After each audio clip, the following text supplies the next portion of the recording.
Hi guys, so this is the first video to the channel. So I'll just introduce myself. My name's Jack. I am creating this channel to break down the stigma of mental health. Mental health can affect anybody at any age, whether it's male, female. It can happen from trauma, it can happen from bullying, it can happen from very small things which then compile and compact into this absolute drastic thing. And obviously there's different sections of anxiety. There's health anxiety, there is travel anxiety, there's social anxiety. They're just a few. For example, I don't suffer with social anxiety, I suffer more with health anxiety.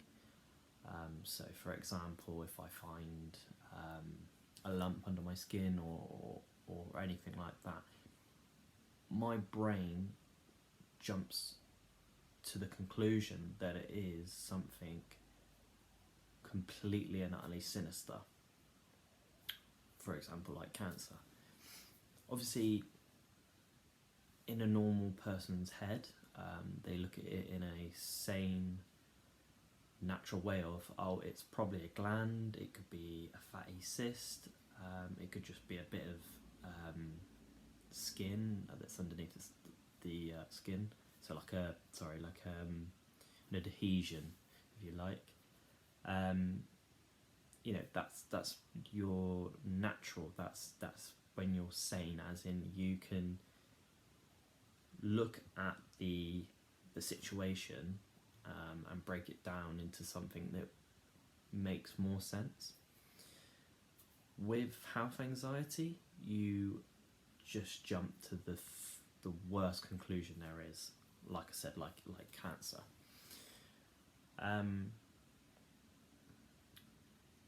Obviously, moving on just from that, I will obviously get into more about anxiety itself and depression itself in a later episode.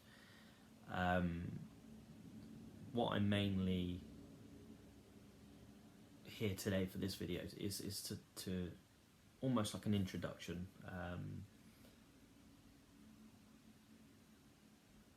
What we are dealing with today at this current time is coronavirus. And with coronavirus, people are in lockdown.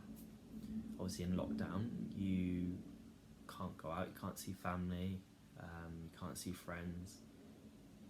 You might be doing the same thing every single day, and you get into a pattern which can cause you to become agitated, bored, stressed out, and all these can lead to mental health issues. Obviously, if you've already got them, then they can spiral.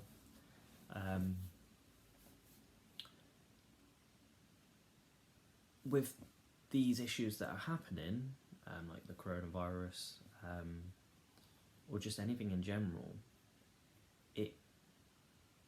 the stigma that is already there about suicides, people committing suicide because of mental health issues, because they feel they can't either speak out, or they have tried every single avenue and they just keep ending at this almost like a brick wall or a very dark hole, and they believe that no one's listening. And because they believe no one's listening, they think, well, I'm never going to get better. There's no way out for me.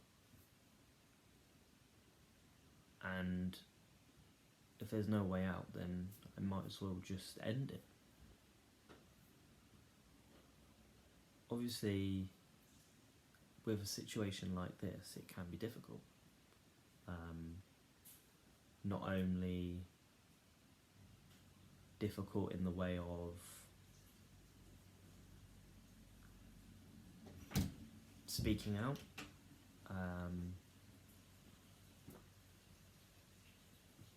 but finding the right path. Everybody's different. Obviously you've got people you can speak to, for example your friends, your family, counsellors. So yeah, obviously with counsellors there's different routes that you can take with that. Something that usually most people will know about is CBT, cognitive behavioural therapy. I won't go into that also too much. I will just use that as a basis for you to maybe look up and research if you don't already know about it. Just by researching it and getting a knowledge of actually what it is does actually help to benefit you, because you can find out whether or not it would work for you. First of all, by looking at it, it probably wouldn't work for you. I always came to the conclusion it would never work for me. And I really tried, I actually tried a few different things out. For example, a few things that I tried out were hiding what it was that was causing me the issue, but that's never going to help. So by speaking about it, it's almost as if they unlock something that you can't yourself work out. It's almost like there's blockages. I always think of it like arteries. All these arteries are sending messages, they are creating memories, they are creating different thoughts, different passages, different ideas, but then they get blocked by fat, by just general crap, and that crap is the stuff you're holding on to, and that's why it's stopping you from seeing past that future. So all the things that you want to do and the things that you believe about, that you believe you want to do, like goals that you may have set yourself, like I want children, a house, a nice car. You can't see past that because there's this block.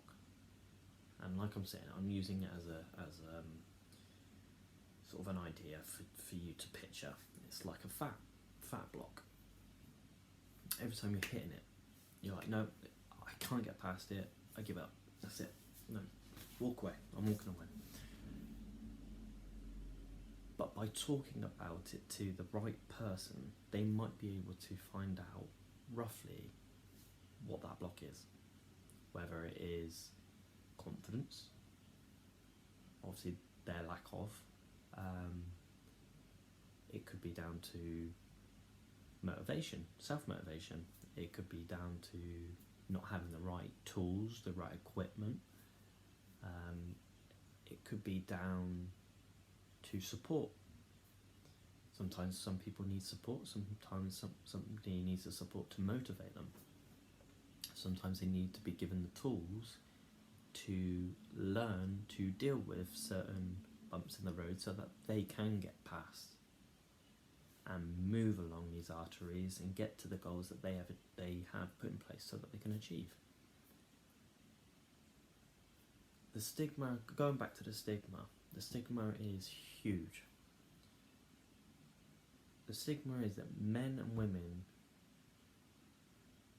who suffer with mental health or anything to do with mental health is their fault. Plain and simple. It's your fault.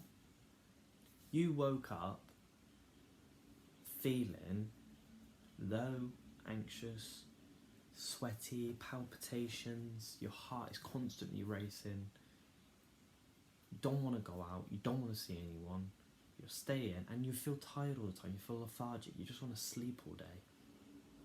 You don't want people to see you like this, but it's your fault. That is how people see it. That is the stigma that needs breaking down. People need to realise people don't choose to deal with these issues every day. People don't choose to take tablets to help them get to a place in which they can wake up and deal with day-to-day life like other people who don't deal with any type of mental health illnesses. People that do deal with mental health illnesses, they wake up and they just want to be normal. But by people making them feel like it's their fault, they don't feel normal. It's as simple as that. And by being made to feel like it's your fault and being made to feel like it's not right and it's not normal to deal with something like this is what leads people to commit suicide. I'm not going to sort of beat around the bush with it, because nothing will ever work if you sugarcoat it. Of course I don't like talking about suicide. Nobody does.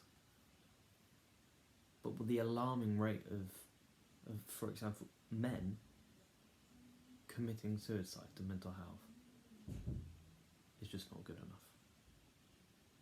I'm going to leave it there, and then hopefully you guys will join me for my next episode, which hopefully we're going to talk more about anxiety.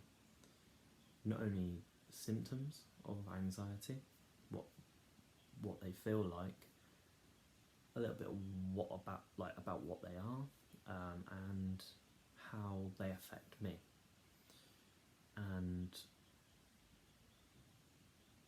not only how they affect me, but how some other people might be affected by it. I'll have a few notes in front of me so that I can make sure I cover most of the bases, because when you're in front of a camera you just want to make sure that you get everything out, and sometimes having those notes in front of you help. So like I said, I'm going to leave it there, and I look forward, and hopefully you will join me.